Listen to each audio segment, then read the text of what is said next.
Escribe en los comentarios desde dónde y a qué hora nos ves. Así podré conocerte mejor.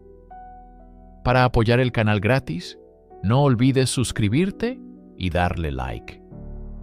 Imagina una flota de 186 barcos, la más grande jamás vista hasta el desembarco de Normandía, avanzando implacable hacia una ciudad amurallada. En su interior, un puñado de hombres liderados por un almirante cojo, manco y tuerto, se preparaba para una defensa que parecía imposible. ¿Cómo pudo una fuerza tan abrumadoramente superior ser derrotada? ¿Qué estrategias y sacrificios se esconden tras la increíble hazaña de Blas de Lezo, el hombre que humilló al Imperio Británico en su momento de mayor poder? Prepárate para descubrir la historia de una de las mayores proezas navales de todos los tiempos. Todo comenzó con una afrenta, un trozo de carne y hueso conservado en un frasco de alcohol. Corría el año 1731 cuando el guardacostas español, la Isabela, interceptó al bergantín contrabandista británico Rebecca en aguas del Caribe. Al mando del navío español estaba el capitán Julio León Fandiño, quien, tras acusar al capitán británico Robert Jenkins de contrabando, le cortó una oreja con su propia espada. Según la leyenda, Fandiño le dijo a Jenkins: «Ve y di a tu rey que lo mismo le haré, si a lo mismo se atreve». Durante 7 años, el incidente fue poco más que una anécdota en las tensas relaciones comerciales entre España y Gran Bretaña. Sin embargo, en 1738, la facción belicista del Parlamento británico, ansiosa por quebrar el monopolio comercial español en las Américas, encontró en Jenkins a su mártir perfecto. Lo llevaron ante la Cámara de los Comunes, donde, con gran dramatismo, exhibió lo que afirmaba era su oreja cercenada y conservada. La historia, adornada y magnificada, encendió la opinión pública. Los comerciantes y políticos que veían sus ambiciones frustradas por el poderío español, ahora tenían un casus belli, tangible y emocional. La humillación de un súbdito británico se convirtió en un insulto a la nación entera. La presión sobre el primer ministro, Robert Walpole, quien prefería la paz, se volvió insostenible. El grito de guerra, la oreja de Jenkins, resonó en las calles de Londres, impulsando al imperio a una confrontación inevitable. La guerra no se libraría por un trozo de cartílago, sino por el control de las rutas comerciales más ricas del mundo. La oreja fue solo la chispa que prendió una pólvora que llevaba décadas acumulándose. En el corazón del imperio español en América se encontraba una joya codiciada por todos sus enemigos: Cartagena de Indias. No era solo una ciudad, era la caja fuerte del Nuevo Mundo, el punto neurálgico por donde fluían las inmensas riquezas extraídas de las minas del Perú y Nueva Granada. 2 veces al año, la flota de Indias recalaba en su bahía para cargar el oro, la plata, las esmeraldas y el tabaco que sostenían la economía de la corona española. Su captura significaría no solo un botín inimaginable, sino un golpe mortal a la médula financiera de España y el control absoluto del Caribe para Gran Bretaña. Conscientes de su valor estratégico, los españoles habían convertido Cartagena en la fortaleza más formidable de América. Su defensa no se basaba en una sola muralla, sino en un complejo sistema de anillos concéntricos. La ciudad amurallada, el núcleo, estaba protegida por baluartes imponentes. Pero el verdadero genio de su defensa residía en el control de su bahía. El acceso principal, Boca Grande, había sido bloqueado, forzando a cualquier flota invasora a entrar por un estrecho y peligroso canal llamado Boca Chica. Este paso estaba custodiado por un fuego cruzado letal proveniente de los fuertes de San Luis, San José y San Fernando. Superar esta primera barrera solo daba acceso a la bahía interior, donde aguardaba otro formidable obstáculo: el castillo de San Felipe de Barajas, una mole de piedra y cañones enclavada en una colina que dominaba todos los accesos terrestres a la ciudad. Cartagena no era un premio fácil, era un laberinto de muerte diseñado para aniquilar a los invasores. Una fortaleza que había resistido ataques de piratas y corsarios durante siglos, ganándose el apodo de la Heroica. La inminente batalla por Cartagena sería un duelo no solo de imperios, sino de dos hombres radicalmente opuestos. Al frente de la Armada británica estaba el almirante Edward Vernon, un aristócrata ambicioso y un político hábil. Vernon era la encarnación de la confianza de la Royal Navy. Su reciente y aplastante victoria en Portobelo, un puerto español mucho menos defendido, lo había convertido en un héroe nacional en Inglaterra. Era arrogante, despectivo con sus enemigos, y estaba absolutamente convencido de que la superioridad numérica y tecnológica británica le garantizaría una victoria rápida y gloriosa. Su estrategia se basaba en la fuerza bruta, en abrumar las defensas con un poder de fuego sin precedentes. Confiaba en sus barcos y en sus hombres, pero sobre todo, confiaba en sí mismo y en el destino manifiesto de Gran Bretaña para dominar los mares. Su oponente, defendiendo la plaza, era el teniente general Don Blas de Leso y Olavarrieta. Si Vernon era el arquetipo del almirante pulcro, Leso era la personificación de la guerra misma. Un veterano curtido en innumerables batallas, su cuerpo era un mapa de la ferocidad del combate.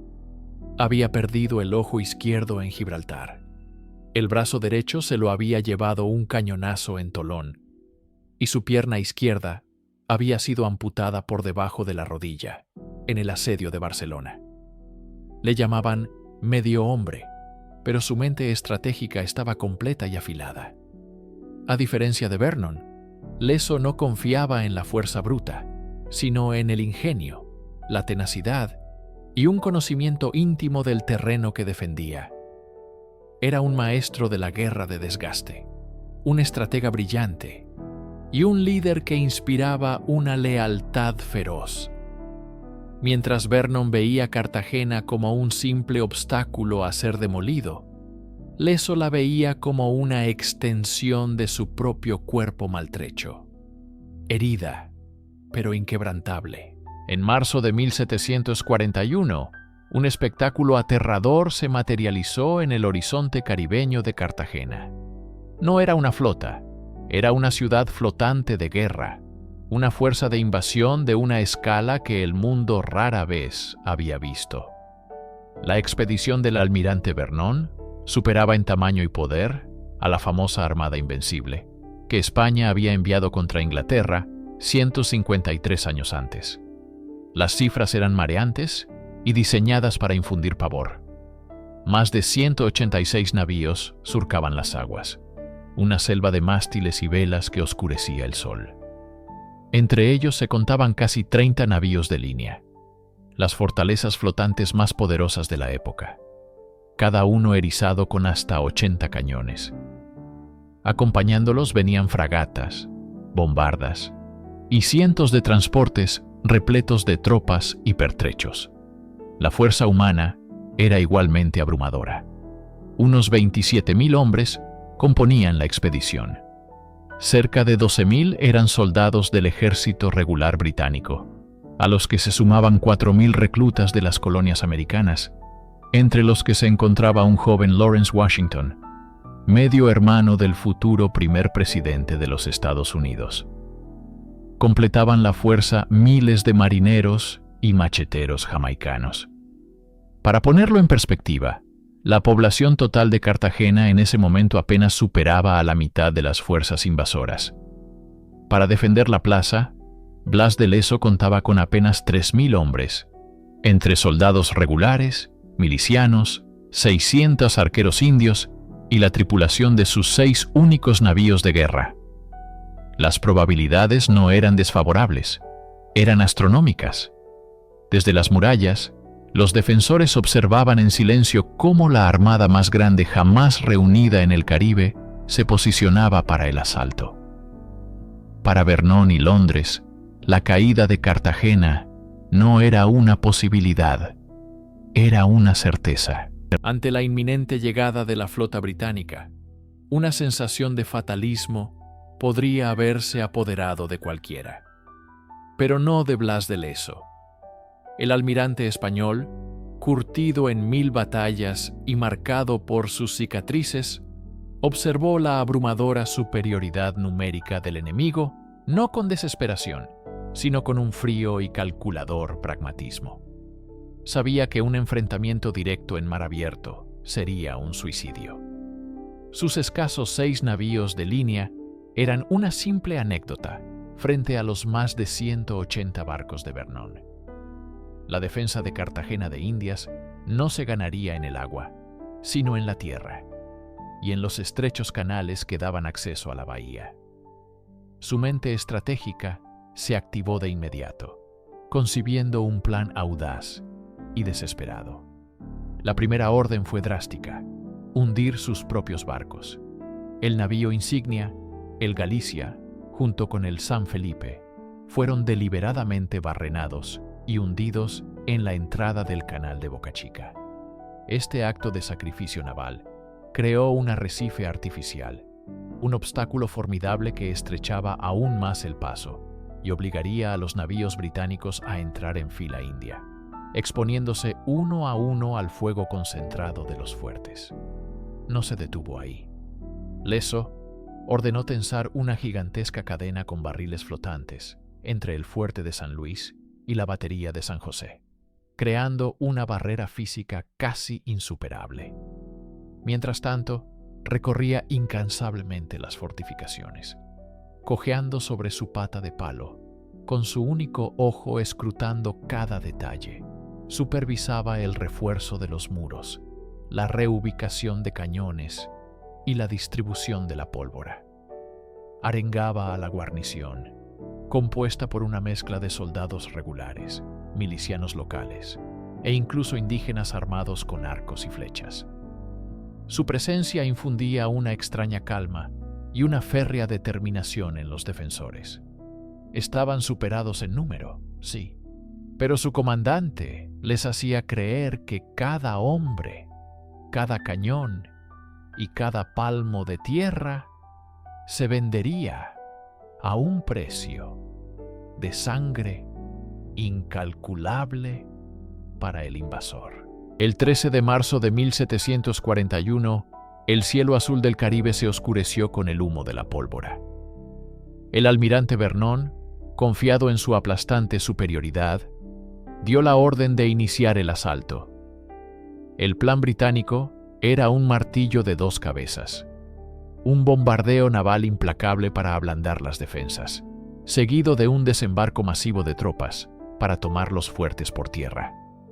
Cientos de cañones de los navíos de línea británicos, como el HMS Princess Caroline y el HMS Shrewsbury, rugieron al unísono.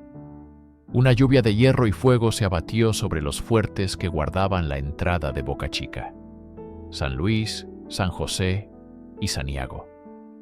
Las murallas de piedra que parecían indestructibles comenzaron a temblar y a desmoronarse bajo el impacto incesante de las balas de cañón. El estruendo era ensordecedor, una sinfonía infernal que se prolongaba día y noche. Simultáneamente, bajo el mando del general Wentworth, miles de soldados británicos y casacas azules de las colonias americanas, incluyendo un contingente liderado por Lawrence Washington, hermanastro de George Washington, desembarcaron en la isla de Tierra Bomba. Su objetivo era rodear el fuerte de San Luis y atacarlo desde su flanco más vulnerable, el terrestre. Los defensores españoles, liderados por el coronel Carlos Desnaux, respondieron con una valentía suicida. Sus cañones, aunque superados en número, escupían fuego sin cesar, intentando mantener a raya a los gigantes navales. y repeler a las tropas de desembarco. Cada andanada era una apuesta, cada disparo una defensa desesperada de su hogar. Pero la balanza era demasiado desigual. Los británicos establecieron una cabeza de playa y con enorme esfuerzo comenzaron a desembarcar su propia artillería. Pronto, el fuerte de San Luis se encontró atrapado en un fuego cruzado mortal, bombardeado desde el mar y asediado desde tierra. El cerco se estaba cerrando inexorablemente. Durante más de 2 semanas, el fuerte de San Luis de Boca Chica resistió un castigo que parecía imposible de soportar. El bombardeo era incesante. De día, los cañones de la flota de Vernon abrían brechas en sus muros. De noche, los morteros de las baterías terrestres de Wentworth lanzaban proyectiles explosivos que caían dentro de la fortaleza, sembrando la muerte y la destrucción entre la guarnición. El coronel Desnoe y sus hombres luchaban entre ruinas, con los oídos zumbando por el estruendo constante y el aire viciado por el olor a pólvora y sangre. Las bajas se acumulaban a un ritmo alarmante, y los suministros de munición y agua potable empezaban a escasear peligrosamente. La estructura del fuerte estaba comprometida, con enormes grietas que serpenteaban por sus baluartes. Desnoe comprendió la cruda realidad. La posición era insostenible. Continuar la defensa significaba el aniquilamiento total de sus hombres sin ningún beneficio estratégico. Tomó la amarga decisión. Al amparo de la oscuridad del 25 de marzo, ordenó una operación de retirada silenciosa. Los artilleros llevaron a cabo la dolorosa tarea de clavar los cañones, inutilizándolos al clavar una púa de metal en el oído del cañón para que no pudieran ser usados por el enemigo. La guarnición superviviente comenzó a evacuar en botes hacia Cartagena. Sin embargo, los vigías británicos detectaron la disminución del fuego defensivo. Sospechando una treta o una rendición, lanzaron un asalto final y masivo. Los casacas rojas se abalanzaron sobre las brechas de la muralla y encontraron una resistencia mínima. Al amanecer, la Union Jack ondeaba sobre los escombros humeantes del fuerte de San Luis. Con su caída, la primera y más formidable línea defensiva de Cartagena había sido rota. La cadena que bloqueaba el canal fue retirada, y la bahía exterior quedó completamente abierta a la flota de Vernon. Para los británicos, era el principio del fin. Para Blas de Leso, era la dolorosa pero prevista conclusión del primer acto. La noticia de la caída de Boca Chica llegó a Cartagena como un mazazo, pero no sorprendió a Blas de Leso. El almirante nunca esperó que esa primera línea resistiera indefinidamente. Su propósito era desgastar al enemigo y, sobre todo, hacerle perder un tiempo precioso. Mientras en Londres ya se acuñaban medallas conmemorativas celebrando la victoria, Leso ponía en marcha la segunda fase de su plan maestro, una retirada estratégica diseñada para convertir el aparente triunfo británico en una trampa mortal. Su respuesta fue inmediata y contundente. Ordenó abandonar las fortificaciones restantes en la bahía exterior, como el fuerte de San José y las baterías de Chamba y Santiago, concentrando a todos los defensores disponibles en el perímetro interior de la ciudad. No iba a dispersar sus ya mermadas fuerzas.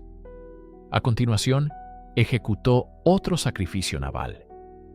Los 4 navíos españoles que quedaban en la bahía, incluido el Conquistador, fueron llevados al canal interior, cerca del castillo de Manzanillo, y barrenados.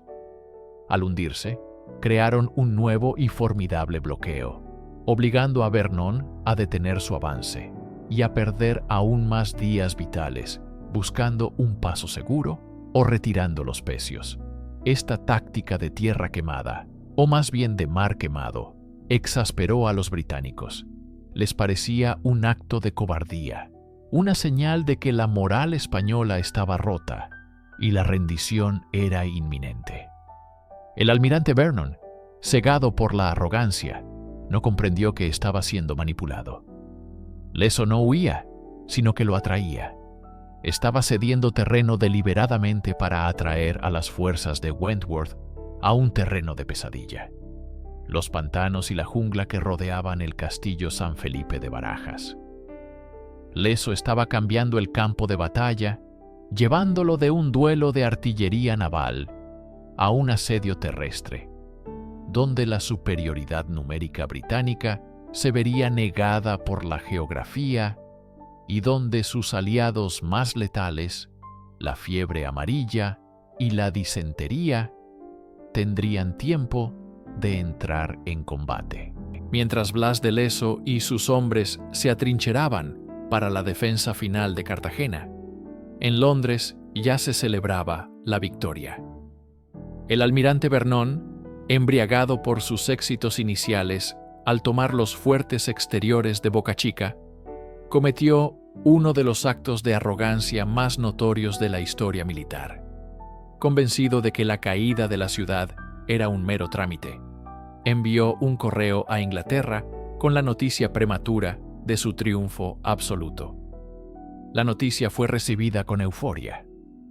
El rey Jorge II, creyendo el informe de su almirante, autorizó la acuñación de una serie de medallas conmemorativas para celebrar la aplastante victoria británica. Estas piezas de bronce y latón no solo anunciaban el éxito, sino que lo hacían de la manera más humillante posible para España. En su anverso, mostraban al almirante español, al medio hombre Blas de Leso, arrodillado y entregando su espada a un victorioso Vernon. La inscripción en latín rezaba: "El orgullo español humillado por el almirante Vernon". Esta propaganda anticipada se convirtió en un símbolo imperecedero de la soberbia británica. Mientras los artesanos en Londres grababan la imagen de su rendición, Leso, muy lejos de arrodillarse, inspeccionaba las defensas del castillo de San Lázaro, el último y más formidable bastión que se interponía entre la flota de Vernon y el corazón de Cartagena. Para los defensores españoles, la noticia de estas medallas, que llegó a través de desertores o prisioneros, no fue un golpe a su moral, sino una afrenta que encendió un fuego de resistencia. La batalla ya no era solo por una ciudad, era una lucha por el honor contra un enemigo que los había despreciado antes de vencerlos. Con los fuertes exteriores en su poder y el acceso a la bahía interior asegurado, el alto mando británico fijó su mirada en el obstáculo final y más formidable: el castillo de San Lázaro. Esta fortaleza no era simplemente una fortificación más, era la llave maestra de Cartagena de Indias. Estratégicamente situada sobre una colina de 40 metros de altura, dominaba todos los accesos terrestres a la ciudad amurallada. Desde sus murallas, la artillería española podía barrer cualquier intento de aproximación, convirtiendo el terreno circundante en una zona mortal. Blas de Leso, consciente de que toda la defensa de Cartagena dependía de mantener San Lázaro, había concentrado sus limitados recursos en reforzarlo. Sabía que la estructura original, aunque robusta, podía ser vulnerable a un asalto a gran escala. Por ello, ordenó una serie de mejoras defensivas cruciales. Se cavaron profundos fosos y trincheras en las laderas de la colina, creando un laberinto de obstáculos. La más importante de estas obras fue una trinchera en forma de media luna en la base del fuerte, diseñada para romper el ímpetu de cualquier carga frontal y exponer a los atacantes a un fuego cruzado devastador desde múltiples ángulos. Dentro del castillo, posicionó a sus tropas más veteranas y fiables, hombres que compartían su inquebrantable determinación.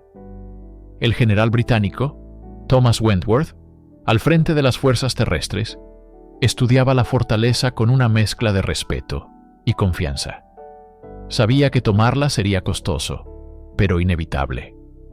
Para los británicos, San Lázaro era el último peldaño hacia la gloria y el saqueo de una de las ciudades más ricas del Imperio español. Para Leso y sus hombres, era la línea roja, el punto donde la resistencia se convertiría en leyenda o en masacre. Una vez asegurada la bahía, Vernon y Wentworth iniciaron la siguiente fase de su plan: el desembarco masivo de las tropas terrestres. Fue un espectáculo de poderío militar sin precedentes en el Caribe.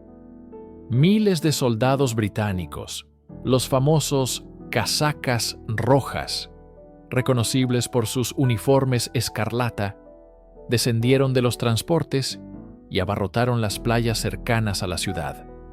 Junto a ellos desembarcaron contingentes de tropas coloniales norteamericanas, entre los que se encontraba Lawrence Washington, hermanastro del futuro presidente de los Estados Unidos, George Washington.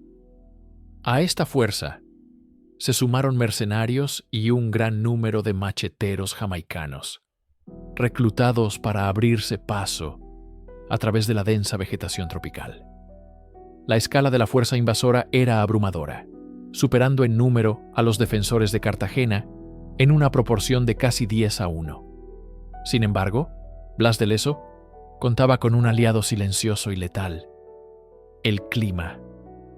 A medida que las tropas de Wentworth avanzaban tierra adentro, se enfrentaban a un enemigo para el que no estaban preparados. El calor sofocante y la humedad aplastante de abril agotaban rápidamente a los soldados acostumbrados al clima templado de Europa. La selva, con su miríada de insectos, era un caldo de cultivo para enfermedades tropicales. Pronto, la disentería, la malaria y, sobre todo, la fiebre amarilla comenzaron a causar estragos en las filas británicas, mermando su fuerza y su moral mucho antes de que se disparara el primer tiro del asalto principal. Mientras los británicos establecían su campamento y arrastraban su pesada artillería a través del fango, los defensores españoles observaban desde las murallas de San Lázaro, conservando su energía y esperando el momento oportuno. La estrategia de Leso estaba en marcha: dejar que el trópico librara la primera batalla. La noche del 19 al 20 de abril de 1741, la tensión en torno al castillo de San Lázaro era palpable. Impaciente por las demoras y las crecientes bajas por enfermedad, el almirante Vernon presionó al general Wentworth para lanzar un asalto definitivo contra la fortaleza, sin esperar a que la artillería pesada hubiera abierto una brecha en sus murallas. Fue una decisión fatal. Al amparo de la oscuridad previa al amanecer, 3 columnas de asalto británicas, compuestas por unos 4.000 hombres, avanzaron sigilosamente hacia las laderas del cerro. Su plan dependía de la velocidad y la sorpresa. Sin embargo, los guías locales, coaccionados para servir a los británicos, los condujeron deliberadamente por el camino más difícil y expuesto, directamente hacia los flancos más defendidos del castillo. Cuando los casacas rojas iniciaron el ascenso, un estruendo ensordecedor rompió el silencio. Los cañones de San Lázaro, cargados con metralla, abrieron fuego a quemarropa, cegando vidas en la oscuridad. Desde las trincheras y los muros, los fusileros de Leso desataron un infierno de plomo. A pesar de las terribles bajas, la disciplina británica se impuso y una avanzadilla logró llegar a la base de los altos muros. Fue entonces cuando se reveló el error de cálculo más catastrófico de la noche. Las escalas de asalto que portaban eran demasiado cortas. No alcanzaban la cima de los parapetos.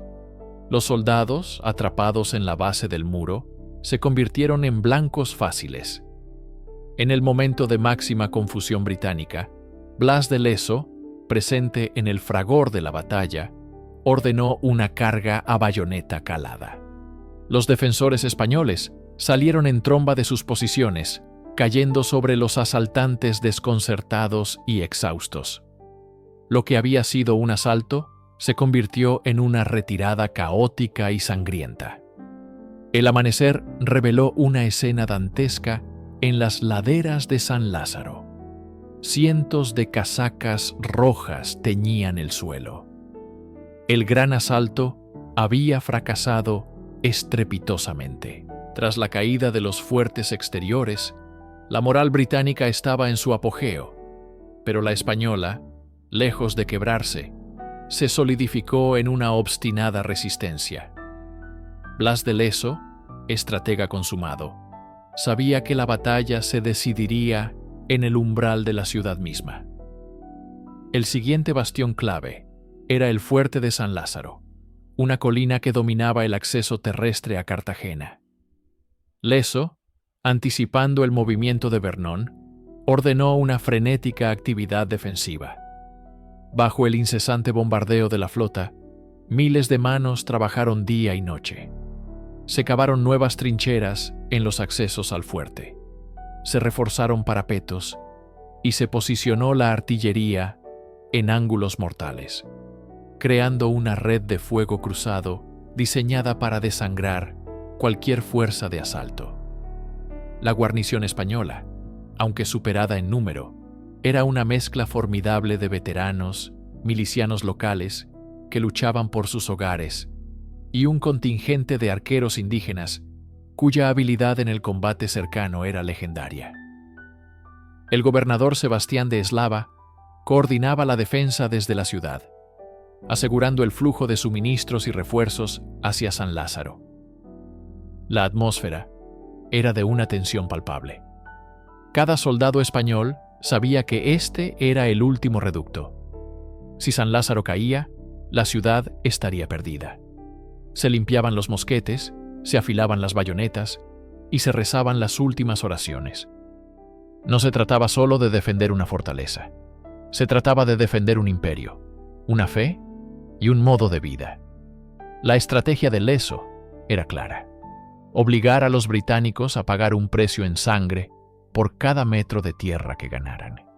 Desgastarlos física y moralmente antes del asalto final, que todos sabían que era inminente.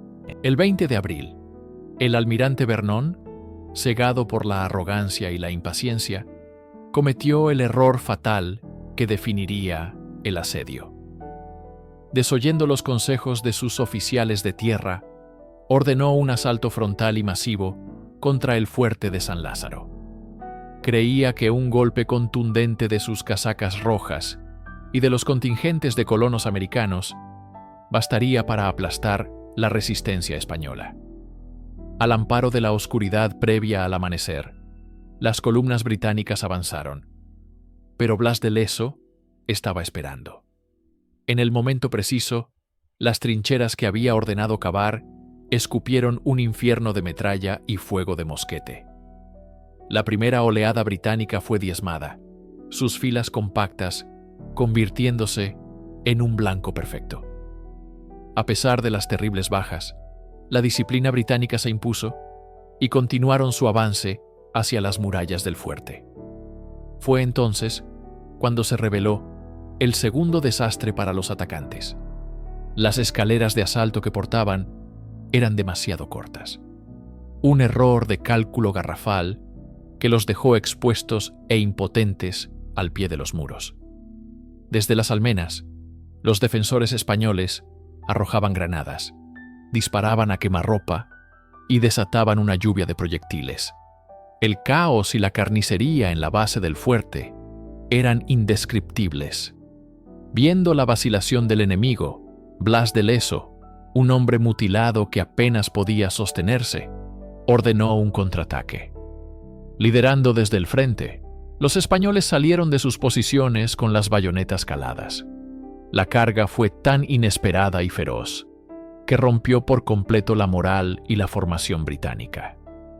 Lo que siguió fue una masacre y una retirada desordenada.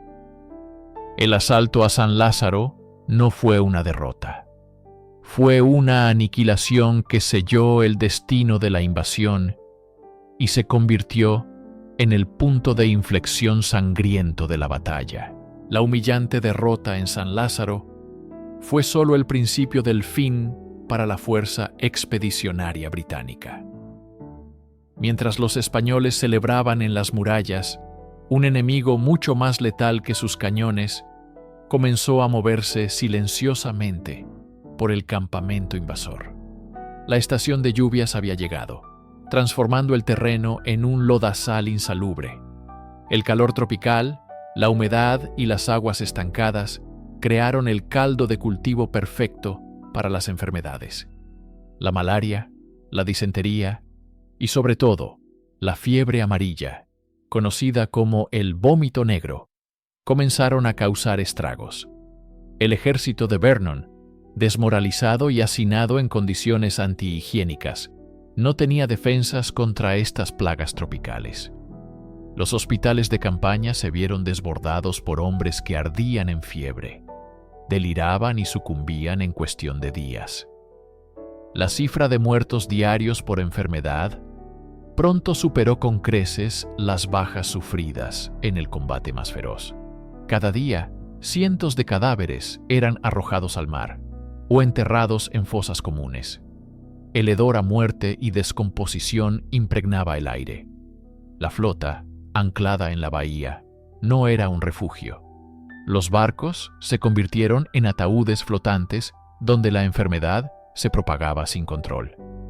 En contraste, dentro de las murallas de Cartagena, los defensores estaban en gran parte aclimatados a las condiciones locales y tenían acceso a agua más limpia y mejores saneamientos. Su moral, por otro lado, estaba por las nubes. Blas de Leso había pronosticado que el clima sería su mejor aliado, y su predicción se cumplía de la forma más terrible. El poderoso ejército británico, que había llegado con más de 27.000 hombres, se estaba disolviendo no por la espada, sino por los mosquitos y las bacterias. El aliado invisible estaba logrando lo que ninguna fortaleza podía: aniquilar al enemigo desde dentro. A principios de mayo, la situación británica era insostenible. Su ejército terrestre estaba reducido a una fracción de su fuerza original, con más hombres agonizando en las tiendas que capaces de empuñar un arma. La flota estaba igualmente diezmada, con barcos que carecían de tripulación suficiente para levar anclas. Blas de Leso y el virrey Eslava, observando la inactividad y el evidente colapso del enemigo, supieron que había llegado el momento de pasar de la defensa a la ofensiva. Ya no bastaba con resistir. Era hora de expulsar al invasor de una vez por todas. Se organizó una fuerza de asalto compuesta por los soldados más aguerridos.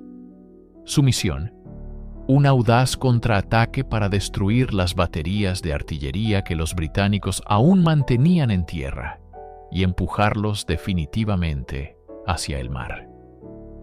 La salida de las tropas españolas de las puertas de la ciudad fue un golpe psicológico devastador para los británicos.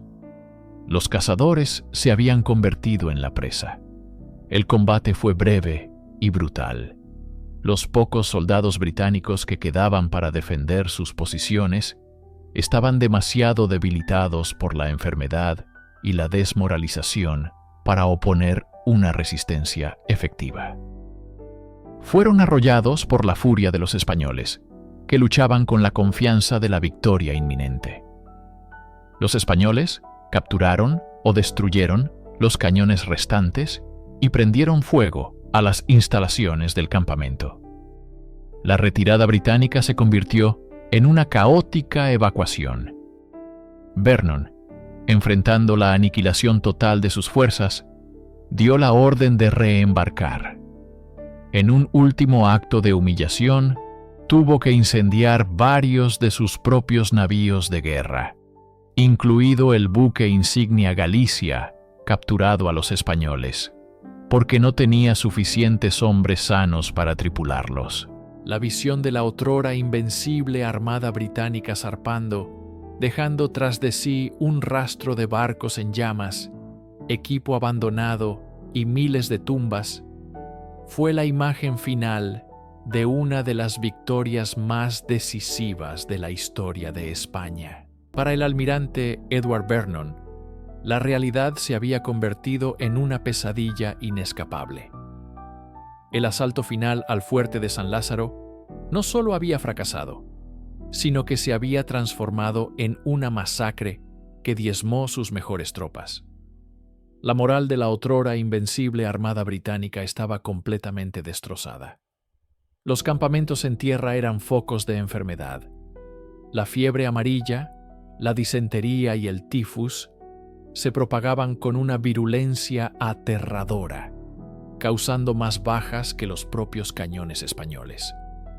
Los barcos hospitales estaban desbordados de moribundos, y los cirujanos, exhaustos, ya no daban abasto. Cada día que pasaba, la fuerza de asedio se debilitaba más, mientras las defensas de Cartagena, aunque maltrechas, se mantenían firmes bajo el mando de un inquebrantable Blas de Leso. Vernon convocó un último y sombrío consejo de guerra a bordo de su buque insignia. La discusión fue breve, y la conclusión, unánime y amarga. La campaña era un fracaso total. Continuar el asedio era un suicidio colectivo. La orden fue dada. La retirada debía comenzar de inmediato. Los soldados británicos, que habían desembarcado con la arrogancia de conquistadores, ahora se arrastraban de vuelta a sus barcos, demacrados, heridos y vencidos. Tuvieron que abandonar cañones, equipos y pertrechos en las playas fangosas. Desde las murallas, los defensores españoles observaban en silencio el desmantelamiento de la mayor fuerza anfibia jamás reunida. No hubo vítores ni celebraciones ruidosas. Solo el alivio exhausto de los supervivientes que veían al gigante herido lamerse las heridas y prepararse para huir. El gran león británico no se retiraba con honor. Escapaba con el rabo entre las piernas. La retirada británica no fue una simple maniobra de repliegue, sino una caótica y desesperada operación de salvamento. La flota de Vernon era una sombra de lo que fue. Varios de sus navíos de línea más poderosos estaban severamente dañados por el fuego de los fuertes de Boca Chica y Manzanillo, con sus cascos perforados y sus mástiles astillados. Peor aún, la tripulación estaba tan mermada por las enfermedades y el combate que simplemente no había suficientes hombres sanos para manejar todos los barcos en el peligroso viaje de regreso a Jamaica. Vernon se enfrentó a una decisión terrible pero necesaria. No podía permitir que sus barcos, el orgullo de la Royal Navy, cayeran en manos españolas como trofeos de guerra. La única alternativa era la autodestrucción. Al amparo de la noche, se dio la orden de barrenar y quemar las naves que no podían ser salvadas. El espectáculo fue dantesco. Los marineros británicos, con el corazón encogido, prendieron fuego a sus propios buques de guerra. Gigantescas llamaradas iluminaron la bahía de Cartagena, convirtiendo la noche en un infierno anaranjado. Los majestuosos navíos, como el Galicia, capturado a los españoles al inicio del asedio y ahora inservible, fueron consumidos por el fuego hasta que sus estructuras colapsaron y se hundieron en las aguas oscuras. Este acto no era estratégico, era el reconocimiento final y absoluto de la derrota. Era un pirómano epitafio a la arrogancia británica, una señal inequívoca para los defensores en las murallas de que la pesadilla había terminado. Vernon no solo se retiraba, sino que borraba las pruebas de la magnitud de su fracasada ambición, dejando tras de sí los esqueletos humeantes de su flota. Mientras las últimas velas británicas desaparecían en el horizonte, Cartagena de Indias respiraba un aire de victoria milagrosa. La ciudad había sido salvada contra todo pronóstico, pero para su salvador, Blas de Leso, comenzaba una última batalla que no podría ganar. La gloria de la defensa se convirtió rápidamente en un campo de batalla político. El virrey Sebastián de Eslava, un hombre de corte y no de guerra, había chocado constantemente con Leso durante el asedio. Ahora, con el enemigo desaparecido, Eslava se apresuró a reclamar el mérito de la victoria para sí mismo. En sus despachos a la corte del rey Felipe V, minimizó sistemáticamente el papel crucial del almirante, describiéndolo como un subordinado insubordinado y atribuyéndose las decisiones estratégicas que habían salvado la ciudad. Blas de Leso, el héroe tullido, el estratega brillante, fue marginado, pero un enemigo más insidioso ya se había infiltrado en su cuerpo. Durante el asedio, miles de cadáveres insepultos se pudrían bajo el sol tropical, creando un caldo de cultivo para la enfermedad. Leso, quien había recorrido incansablemente cada rincón de la defensa, contrajo la peste, probablemente tifus. Herido, agotado y ahora políticamente aislado, su cuerpo de hierro finalmente cedió. Apenas 4 meses después de su mayor triunfo, el 7 de septiembre de 1741, Blas de Leso y Olavarrieta murió en la oscuridad, no por una bala de cañón, sino por la fiebre. Su muerte fue discreta, su entierro desconocido y su legado deliberadamente sepultado por la envidia y la burocracia. El hombre que salvó un imperio de la catástrofe fue condenado al olvido durante casi 2 siglos. La derrota británica en Cartagena de Indias fue mucho más que una simple batalla perdida. Fue un punto de inflexión geopolítico con consecuencias duraderas. Para el Imperio Británico, fue una humillación de tal calibre que se hizo todo lo posible por borrarla de la historia. El rey Jorge II prohibió que se escribiera sobre el desastre, y las medallas que se habían acuñado prematuramente para celebrar la toma de Cartagena fueron discretamente retiradas. La derrota frenó en seco las ambiciones británicas de desmembrar el imperio español en América y aseguró el control de España sobre sus colonias caribeñas durante varias décadas más. El flujo vital de plata y recursos desde el Nuevo Mundo hacia España continuó, sosteniendo a un imperio que, de otro modo, podría haberse derrumbado. Para España, la victoria fue un inmenso impulso moral, una demostración de que, incluso en su aparente declive, podía infligir una derrota aplastante a la mayor potencia naval del mundo. Sin embargo, la ironía es que el arquitecto de esta victoria, Blas de Leso, fue borrado de la narrativa oficial. Su nombre desapareció de los anales de la historia, eclipsado por el del virrey Eslava. No fue hasta bien entrado el siglo XIX y XX que historiadores y escritores comenzaron a redescubrir su figura, rescatando del olvido al marino vasco. Hoy, el castillo de San Felipe de Barajas se yergue como un monumento de piedra a su genio militar. El legado de Cartagena es, por tanto, doble: el de una victoria que cambió el curso de la historia y el del héroe olvidado que la hizo posible, cuya historia nos recuerda que el valor y la tenacidad pueden triunfar sobre la fuerza bruta, incluso cuando el mundo conspira para olvidar.